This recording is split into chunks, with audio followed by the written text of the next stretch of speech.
Doctor Siddharth Dhende जी, जो हमारे RPI के माजी डिप्टी मेयर भी थे, आज हमारे साथ हैं ये पार्टी में, लेकिन इस सम्मेलन में मेरे साथ है। बौद्ध धर्म के संबंध में वो हमारे साथ है। अभी उन्होंने बोला कि मैं आपका ही हूँ, तो मतलब तुम्हें बोला तो मैं तो आप तुम्हें मेरे हैं, लेकिन इलेक्शन में मेरे साथ नहीं होते हाँ तो ठीक है, तो कारपोरेटर तो बने हैं, मतलब कारपोरेटर लीडरशिप भी बने, लेकिन कारपोरेटर उनको अच्छा अनुभव भी है। उनको हमने डिप्टी मेयर के पद पर उन्होंने बहुत अच्छा काम किया था, वो भी आज इस प्रोग्राम में हैं। लेखक च सभ्यसान सांगत करोमी अच्छ पद्मपाणी फाउंडेशन एवं सावित्रीबाई फुले पुणे विद्याशय पाली च बुद्ध अच्छे च आयोजितम द्वितीय अखंड जम्बूद्वीप पाली साहित्य सम्मेलन सभ्य मानवान च चिंतकान च अहम संगत करोमी। या ठिकाणी हे द्वितीय पाली भाषेचं राष्ट्रीय साहित्य संमेलन या ठिकाणी होत आहे। या कार्यक्रमाला सर्व मान्यवर या ठिकाणी आलेले आहे। मी आयोजकाच्या वतीने आलेल्या सर्वांचं या ठिकाणी स्वागत करतो। सर्वप्रथम आपल्या सर्वांचे लाडके केंद्रीय सामाजिक न्याय मंत्री माननीय रामदासजी आठवले साहेब हे ज्यांच्या हस्ते आजच्या या संमेलनाचं उद्घाटन झालं, त्यांचं मनापासून या ठिकाणी स्वागत करतो। पाली की बात कर रहे हैं तो पाली को अगर बचाना है तो हमें सबको योगदान देना होगा। योगदान मैंने कहा कि किसी भी रूप में दे सकते हैं। जगह जगह हम ऐसी कॉन्फ्रेंस कर सकते हैं, हम एजुकेशन सिस्टम बना सकते हैं, डोनेशन कर सकते हैं, उसकी चर्चाएं कर सकते हैं, यूनिवर्सिटी में एडमिशन लेकर खुद सीख सकते हैं, लोगों को इन्वॉल्व कर सकते हैं, प्रेरित कर सकते हैं, मोटिवेट कर सकते हैं कि आप भी आइए पाली सीखिए। वो इसलिए सीखिए कि कहने को तो हम बुद्धिस्ट हैं, लेकिन जो पाली भाषा में जब भगवान बुद्ध की जो वाणी है वो पाली भाषा में है, और जब हम किसी भी चीज़ का ट्रांसलेशन करते हैं तो उसकी खूबसूरती उतनी नहीं रहती जो उसकी असली भाषा होती है। अगर पाली में अगर हम मतलब समझें, जब हम पाली को पढ़ेंगे तो अब फिर हमें डीपली समझ में आएगा आखिर बुद्ध ने कहा क्या। Please follow, like, share, comment and subscribe the Samyak Kranti channel. Thank you. पूज्य डॉक्टर बाबासाहेब आंबेडकरांचा, महाकारुणिक तथागत भगवान गौतम बुद्धांचा। या ठिकाणी श्री शरण पंचशील आदरणीय भिक्खू संगत आहे।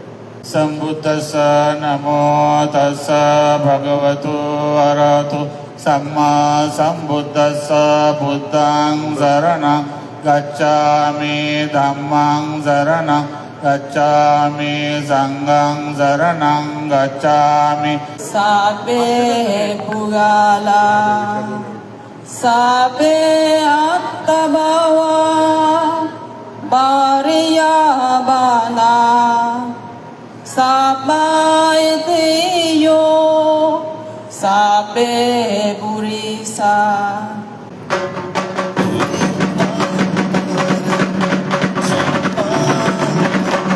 यानंतर संमेलनाचे स्वागताध्यक्ष माननीय डॉक्टर सिद्धार्थ धेंडे हे पूज्य भदंत हर्ष बोधी यांचा सन्मान करतील अशी मी त्यांना विनंती करतो।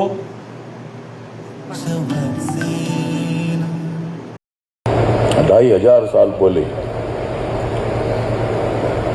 तब सिद्धार्थ थे, शुद्धोधन राजा की फैमिली के थे, वो क्षत्रिय थे। लेकिन उन्होंने देखा था कि मानव पर अन्याय हो रहा है। मानव के मन का जो अहंकार है, अहंकार से बहुत बड़ा नुकसान होता है, युद्ध होता है, युद्ध से हिंसा होती है, और इसीलिए मतलब अस्वस्थ थे। उन्होंने अपना गृह त्याग करके बिहार में बोध गया में जहाँ एक बोधि वृक्ष था, पिंपल का पेड़ था, उसके नीचे कई दिन तक वो बैठे तपस्या करते रहे, और उन्होंने मानवता का मार्ग ढूंढने का प्रयत्न किया, विश्व शांति का मार्ग ढूंढने का प्रयत्न किया, और वही बुद्धिज्म अपने देश में पैदा हुआ, और ये बुद्धिज्म पूरे एशिया में अनेक देशों में जाकर पहुंचा है। और जब मैं कई बुद्धिस्ट सम्मेलन के लिए जाता हूँ, मैं वर्ल्ड फेलोशिप ऑफ बुद्धिस्ट का उपाध्यक्ष भी हूँ और दुनिया के अनेक देशों में प्रोग्राम होते हैं और वहाँ जाने का मुझे मौका मिलता है। और आनंद इस बात का होता है कि बाबा साहब ने हमको बहुत अच्छा जन्म दिया। शायद बाबा साहब अम्बेडकर जी बुद्धिज्म को स्वीकारते नहीं थे तो आज हमारी क्या स्थिति होती थी मालूम नहीं। हम गांव के बाहर ही रहते थे। तो दलित पैंथर के टाइम पर हम लोगों को बताते थे कि आप अगर हमको ये समझते हैं कि ये दलित बस्ती गांव के बाहर है, तो हमारी भी भूमिका ये है कि तुम्हारी बस्ती हमारे गांव के बाहर है। तो ये विषमता नहीं होनी चाहिए, अनटचेबिलिटी नहीं होनी चाहिए। 19 और 20 मार्च को बाबा साहब अम्बेडकर जी ने 14 तालाब का सत्याग्रह किया था, उसको 99 साल पूरे हो रहे हैं और अगले साल में उसकी शताब्दी समारोह होगा। तो 100 साल के बाद समाज में काफी परिवर्तन हो चुका है और हमारी बुद्धिज्म की जो पाली भाषा है, ये पाली भाषा हर देश में है। जहाँ बुद्धिज्म है वहाँ पाली भाषा में प्रार्थना होती है। उनकी लैंग्वेज अलग होती है, लेकिन जो हमारी बुद्ध धर्म की प्रार्थना है, ये प्रार्थना पाली भाषा में होती है। और इसी तरह मतलब बाबा साहब अम्बेडकर जी ने हमें बहुत अच्छा धर्म दिया, इसलिए हमको उसका गर्व है। और आज पाली भाषा को अभिजात दर्जा मिलना चाहिए, बहुत सालों की मांग थी। मैंने माननीय नरेंद्र मोदी जी, देश के प्रधानमंत्री जी को मैं 2 बार मिला था। और पाली भाषा जो है, पाली भाषा संस्कृत है, संस्कृत हिंदू धर्म की भाषा है, लेकिन पाली भाषा हमारी बौद्धों की भाषा है। ये भाषा ने सारी दुनिया को अपनी भाषा का अर्थ बताया है। तो पाली भाषा को अभिजात दर्जा मिलना चाहिए, उसके लिए हमने भी कोशिश की थी। अनेक प्रोफेसर, अनेक लोग पाली भाषा के लिए मांग करते थे। बहुत बार दिल्ली में आकर मुझे मिलते थे कि भाई पाली भाषा को अभिजात दर्जा मिलना चाहिए, और भारत सरकार ने पाली भाषा को अभिजात दर्जा दिया है। तो पाली भाषा जो है, पाली भाषा समृद्ध भाषा है। पाली भाषा ने सारी दुनिया को ज्ञान सिखाया है। पाली भाषा ने पूरे दुनिया में अपना अस्तित्व वहाँ खड़ा किया है। अब मैं वियतनाम में था, एक बुद्धिस्ट कॉन्फ्रेंस में मैं था, और वहाँ बुद्धा की बहुत बड़ी मूर्तियाँ होती है। अपने तो यहाँ उतनी होती नहीं है, लेकिन अनेक देशों में पहाड़ पर, वियतनाम में बहुत ऊंचा पहाड़ है, उस पहाड़ के ऊपर बहुत बड़ी बुद्धा की मूर्ति है। ताइवान में जाते, थाईलैंड में जाते, कंबोडिया में जाते, जापान में जाते हैं, श्रीलंका में जाते हैं, चाइना में भी पूरा बुद्धिज्म था। अभी बाद में कम्युनिज्म उधर आया, लेकिन पूरे चाइना में भी बुद्धिज्म था। और भारत देश में सिद्धार्थ गौतम बुद्ध जी के बाद 300 साल के बाद जब सम्राट अशोक एक बहुत बड़े राजा थे, और उन्होंने भुवनेश्वर के बाजू में 10-12 किलोमीटर पर कलिंगा नदी है, वहाँ एक युद्ध हुआ था। उस युद्ध में उनको इतनी बड़ी सफलता मिली थी। इतिहास में बताया जाता है कि वहाँ खून की नदियाँ बह रही थी। इतने लोगों को, अपने दुश्मन को उन्होंने मारा था, और इतना बड़ा विजय होने के बाद उनको आनंद होना चाहिए था, लेकिन उनको आनंद हुआ नहीं, उनको दुख हुआ। और उन्होंने मतलब शांति का मार्ग ढूंढने का प्रयत्न किया, और उनको बुद्धिज्म को स्वीकारने का मन उनका हुआ। और सम्राट अशोका ने बुद्धिज्म स्वीकारने के बाद जो बुद्धिज्म है, बुद्धिज्म बहुत सारे देशों में चला गया। भारत देश में, सारा भारत देश बुद्धिस्ट था। पूरे भारत में जहाँ जहाँ भी हम जाते हैं वहाँ बुद्धा की रोज अपने को नजर आती है। नासिक में पूरी बुद्धा की केवज है, लेकिन उनको पांडव जी नहीं बोलते। जब बुद्धिज्म अपने देश में पूरा बुद्धिज्म था, लेकिन शंकराचार्य जी जो तमिलनाडु से थे, उन्होंने हिंदू धर्म की स्थापना की। बुद्धिज्म विज्ञानवादी था, बुद्धिज्म समानतावादी था, बुद्धिज्म मानवतावादी था, बुद्धिज्म शांति का संदेश देने वाला था। तो बाद में भारत के तमाम लोग, मैक्सिमम लोग हिंदू बन गए, और जहां जहां बुद्धा की केवज थी उनको उन्होंने अपना अपना नाम देने का प्रयत्न किया है, लेकिन वहां बुद्धा की केवज है, मूर्तियां बुद्धा की है। लेकिन बाबा साहब अम्बेडकर जी पर जब संविधान लिखने का वक्त आया तो बाबा साहब ने देखा कि देश में हिंदू समाज की संख्या बहुत ज्यादा है। मी या कार्यक्रमाची आयोजक म्हणून काम करत असताना गेल्या अनेक वर्षांपासून आपण पाहतोय की मागच्या वर्षीचं पाली साहित्य संमेलन आपलं झालं, त्याच्याच काही दिवसांपूर्वीच, 2-3 दिवसांपूर्वीच पाली भाषेला अभिजात भाषेचा दर्जा मिळाला। त्यामुळे आनंद व्यक्त होत असताना वर्षभराने मात्र मला खंत व्यक्त करावीशी वाटते की अभिजात भाषेचा दर्जा प्राप्त होऊन देखील सरकार दरबारी पाली भाषेच्या संवर्धनाबद्दल, पाली भाषेच्या प्रचाराबद्दल, प्रसाराबद्दल म्हणावा तितका ठोस कृती कार्यक्रम आखला गेला नाही। जय भीम, जय भीम। मुझे ऐसा लगना चाहिए कि मैं पुणे में आया हूँ। सबसे पहले मैं अपना आदर व्यक्त करता हूँ आटवले साहब को, जो आए इतना कीमती समय निकाल कर, और उसके बाद यहाँ मंच पर बहुत सारे डिग्निटरीज़ हैं जो यहाँ बैठे हैं। मैम है, मैं बहुत ज़्यादा परिचित नहीं हूँ सबसे, लेकिन अपना आदर व्यक्त करता हूँ सभी को। मेरे दोस्त हैं पावा जी, और मेरे जिसे गुरु जी कहें वनरेबल हर्ष बोधी जी मेरे साथ हैं। बहुत बहुत आपको आदर व्यक्त करता हूँ अपना, और आप सभी का भी बहुत धन्यवाद करता हूँ कि आपने इस अखिल भारतीय पाली सम्मेलन में जो हिस्सा लिया। मैं काफ़ी ज़्यादा इंटरनेशनल ट्रैवलिंग करता हूँ, नेशनल भी और इंटरनेशनल भी। यहाँ पे जब ये बात सामने आती है कि पाली सम्मेलन करें और पाली को बचाने की ज़रूरत है, मुझे ये खतरा लगता है। पाली तो अभी बहुत बाद में, मुझे तो बुद्धिज़्म खतरे में लगता है। सबसे पहले तो भारत में बुद्धिज़्म को बचाने की ज़रूरत है।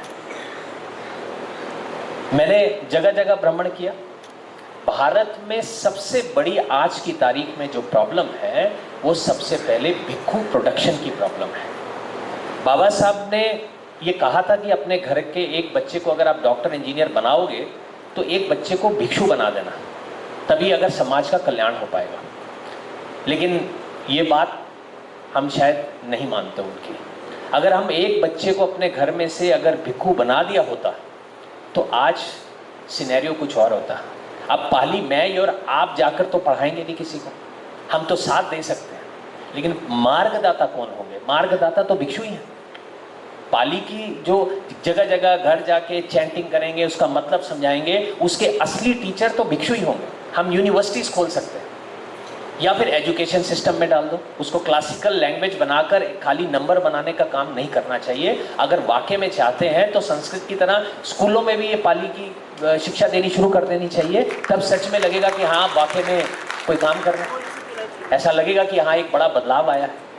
ये तो बदलाव पाली की अगर हम यहाँ तो बात कर रहे हैं, मैं तो एजुकेशन सिस्टम में ही एक नया सब्जेक्ट चाहता हूँ। यूनाइटेड नेशंस को कहते हैं कि अगर आप वाकई में शांति चाहते हैं इस देश में या पूरे विश्व में, तो सभी को आपको एक करुणा का, शांति का, प्रेम का एक सब्जेक्ट इंट्रोड्यूस करना चाहिए। उन्हें चाहे आप बुद्धिज़्म का नाम ना भी दें, लेकिन इंट्रोड्यूस करना चाहिए, क्योंकि बच्चा 5 साल से 13 साल की उम्र तक सबसे ज़्यादा सीखता है।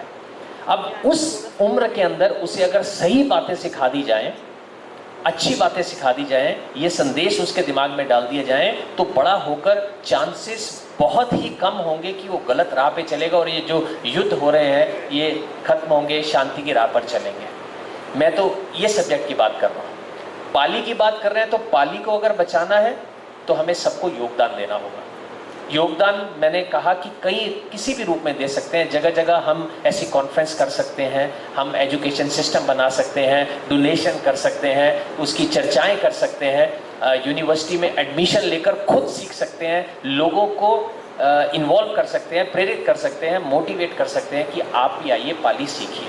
वो इसलिए सीखिए कि कहने को तो हम बुद्धिस्ट हैं, लेकिन जो पाली भाषा में जब भगवान बुद्ध की जो वाणी है वो पाली भाषा में है, और जब हम किसी भी चीज़ का ट्रांसलेशन करते हैं तो उसकी खूबसूरती उतनी नहीं रहती जो उसकी असली भाषा होती है। अगर पाली में अगर हम मतलब समझें, जब हम पाली को पढ़ेंगे तो अब फिर हमें डीपली समझ में आएगा आखिर बुद्ध ने कहा क्या। हम 5 प्रिसेप्ट को बड़ा इंग्लिश में लेके चले जाते हैं, no killing, no lying, no stealing, no sexual misconduct, no intoxicant, कि 5 प्रिसेप्ट हमने बोल दिए, हमने ये कर दिए। लेकिन जब हम उसको एक्चुअली में जब हमने बोला पानादिपाता वेरमणि सिक्खापदम समाधियामि, जब उसका संधि विच्छेद करेंगे तब हमें एक्चुअल में उसका मीनिंग समझ में आएगा वो कह क्या रहे हैं। अभी तो हमें 90% लोगों को ये 5 प्रिसेप्ट एक्चुअली में उन्होंने कहा क्या है, जब आप पाली का ज्ञान अगर अच्छे से जानेंगे तब आपको जाके समझ में आएगा कि वो संदेश क्या देना चाह रहे हैं, बताना क्या चाह रहे हैं। चीज़ों की कोशिश करनी शुरू होगी। अब 5 प्रिसेप्ट अगर हम बुद्धिस्ट बनते हैं तो क्या 5 प्रिसेप्ट का पालन करता है। अब सच्चाई को देख लेते हैं।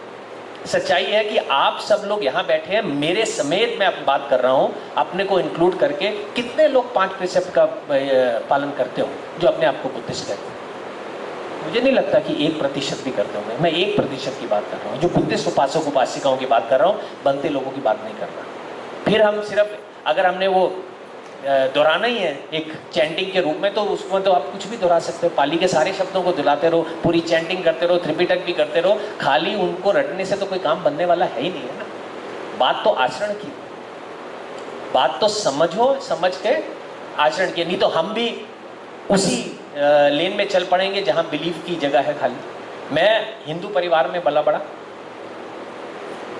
मैं एक रोल करते हुए कि मैंने बुद्ध का प्रिंस सिद्धार्थ का रोल किया एक फिल्म में, उसकी तैयारी करते हुए जब मैंने ये सारी चीज़ें पढ़ी तो वो बड़ा बदलाव आ गया। अब अगर मैं भी बिलीव के चक्कर में आगे बढ़ता जाता तो शायद मैं बुद्धिज़्म में नहीं आता। तो बुद्धिज़्म की खूबसूरती, पहली खूबसूरती यही लगी कि सारे रिलीजन जो है वो विश्वास, बिलीव कर लो कि विश्वास कर लिया, उसके बाद आपके चक्षु बंद हो जाएंगे, आप विश्वास करके आगे बढ़ें, वहीं से शुरुआत है। लेकिन मेरा मानना ये है कि बुद्धिज़्म की खूबसूरती ये है कि उसकी शुरुआत जो है वो डाउट से होती है। वहाँ से शुरुआत करो कि सबसे पहले तो आपने डाउट करना है कि भाई ये क्यों है, किस लिए है। जब आपके डाउट्स क्लियर हो जानने के बाद में फिर उसे आचरण में लाना है, फिर उस पर विश्वास करना है। बुद्ध ने ये तो कहा ही नहीं कि मैं कह रहा हूँ इसलिए विश्वास कर लेना। बुद्ध ने तो सरल चीज़ में बताया कि जो मैं कह रहा हूँ अपने जीवन में आचरण करना, फिर देख लेना। अगर आपको लगता है कि मैंने जो कहा वो सत्य है, आपके जीवन में फ़र्क आ रहा है, सफरिंग से दूर जाने के रास्ते दिख रहे हैं, तो फिर फॉलो कर लेना। अब ये सारी चीज़ें जो है उन्होंने कही पाली में है।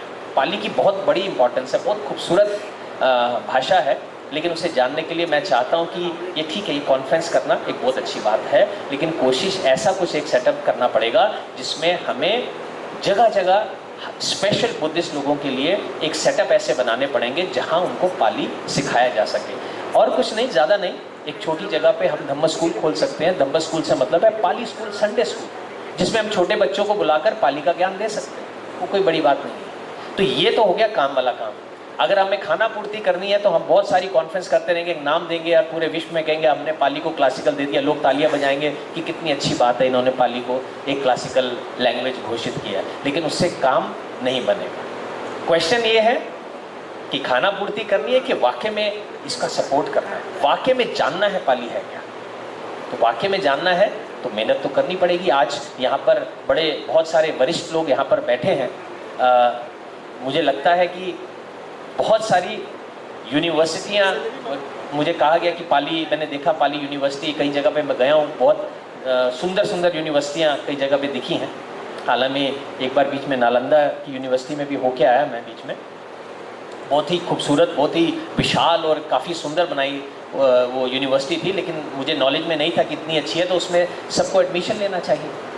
मैं चाहता हूँ कि जितने मैक्सिमम लोग हैं यहाँ से उनको जाकर उनमें पढ़ाई करनी चाहिए। इसमें एज का तो कोई बात ही नहीं है। थाईलैंड के राजा ने तो अनाउंस कर दिया कि आप कोई भी भिक्षु इस देश का जो भी भिक्षु है उसको पाली का एग्जाम पास करना होगा, चाहे वो सोमदत्त ही क्यों ना हो, चाहे आप 80 साल के क्यों नहीं है, आपको ये एग्जाम पास करके क्लियर करना है। ये पिछले साल 1-1.5 साल पहले की बात है। तो सारे भिक्षु, बड़े वरिष्ठ भिक्षु भी, उन सब ने पाली का एग्जाम दिया, सारा एग्जाम को पास किया। ठीक है, अब हम पाली को जानते हैं। हमारे लिए, बुद्धिस्ट लोगों के लिए भी ऐसा पाली का एग्जाम होना चाहिए, उपासक उपासिकाओं के लिए, भिक्षुओं के लिए। अब मार्गदाता जो है वो बनाने की जरूरत है। जब भिक्षु बनता है तो उसमें उनकी ड्यूटीज के साथ ये सारी ड्यूटीज इंक्लूड हो जाती हैं। मैं भारत से बहुत सारे बच्चे जो है ना, बड़े बच्चे सबको थाईलैंड लेके जाता हूँ कई बारी श्रामनेर बनाने के लिए। वहाँ श्रामनेर मतलब आप कहीं भिक्षु बनाने के लिए। लोगों की हमेशा से शिकायत रहती है कि भाई भारत में जब सारा कुछ है सीखने के लिए तो आप वहाँ क्यों लेके जाते हो। तो मैंने उनको ये कहा कि मैंने बुद्धिज़्म अपनाया श्रीलंका में। सबसे पहले मैंने वहाँ बुद्धिज़्म देखा, फिर उसके बाद मैंने थाईलैंड में बुद्धिज़्म देखा, और उसके बाद मैंने भारत में बुद्धिज़्म देखा।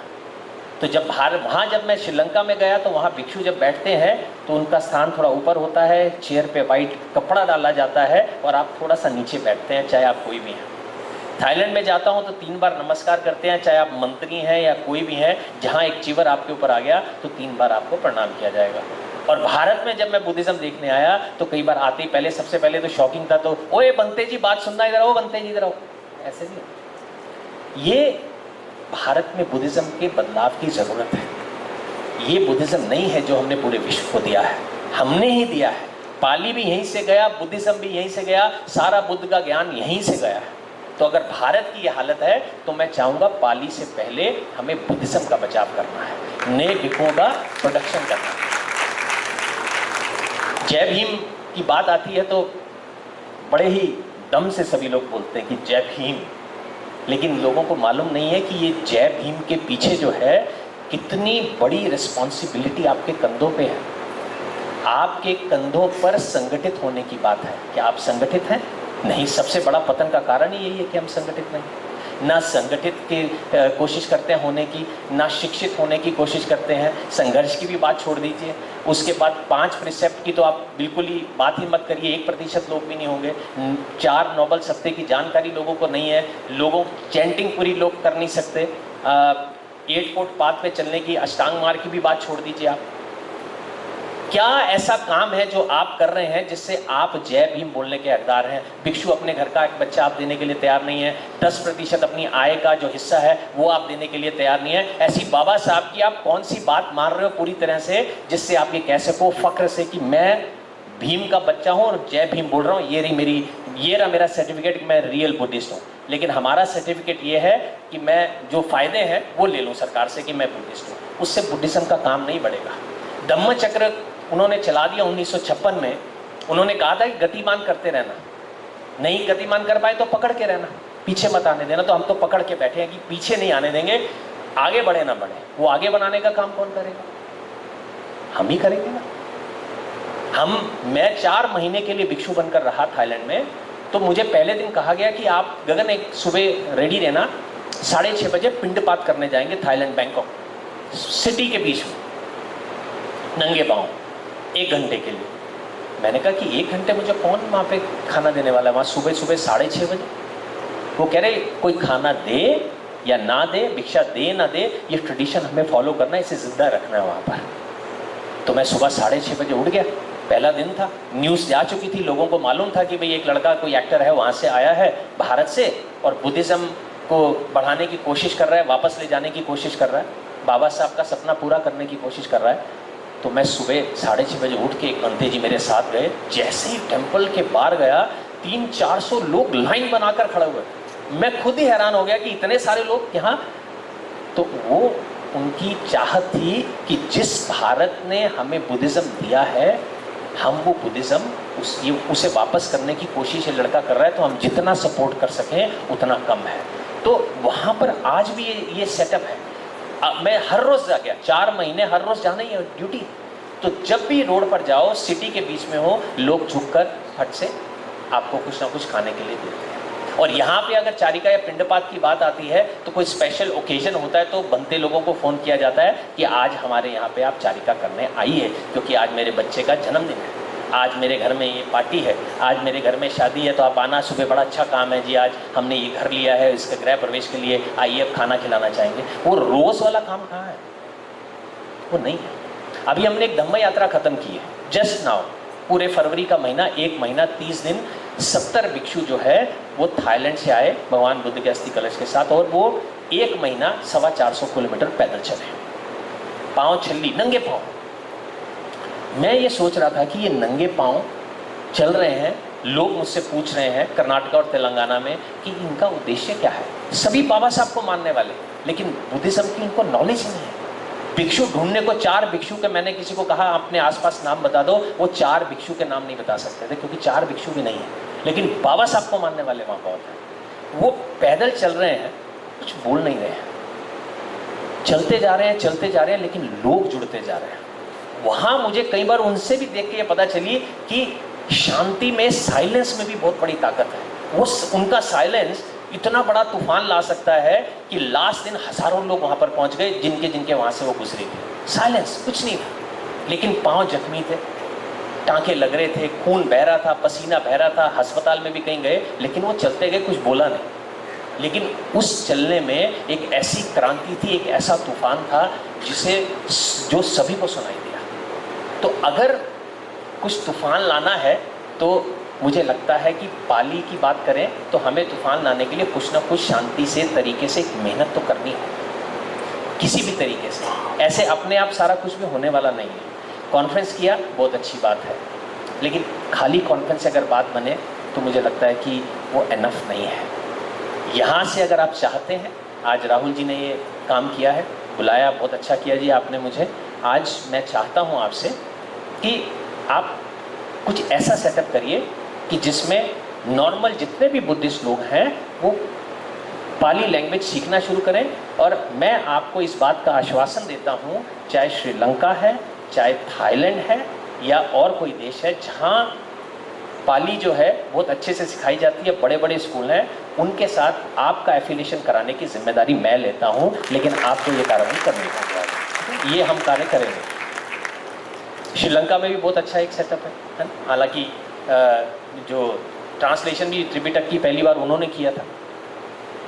मैं वहाँ पर भी बड़े स्कूलों के बड़े भिक्षुओं को जानता हूँ जो सिखाते हैं, जो थाईलैंड में सबसे बड़ा पाली का स्कूल है उसमें भी जानता हूँ। तो मैं ये चाहता हूँ आज एक एक्शन लेने वाला काम करें हम यहाँ पर। इस कॉन्फ्रेंस का रिजल्ट हम ये निकालें कि सब लोग एकजुट हों और एक निर्णय लें कि हमें हफ्ते में एक दिन जो है 1 घंटा पाली को देना है, ताकि अगर हम बुद्धिस्ट हो कम से कम पाली में कुछ अगर बात करना चाहें तो कर सके, ऐसा जिंदा कर सकें।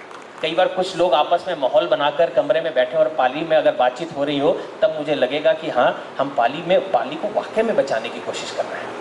अगर सच्ची में बचाने की कोशिश करनी है तो ऐसे एक्शंस लेने का समय आ गया है। तो मुझे उम्मीद करता हूँ सर कि ये कार्रवाई आप करेंगे, और बहुत ज़्यादा मैं समय नहीं लेना चाहता, लेकिन मैं आज बहुत खुश हूँ और आप सभी का दिल से धन्यवाद करता हूँ।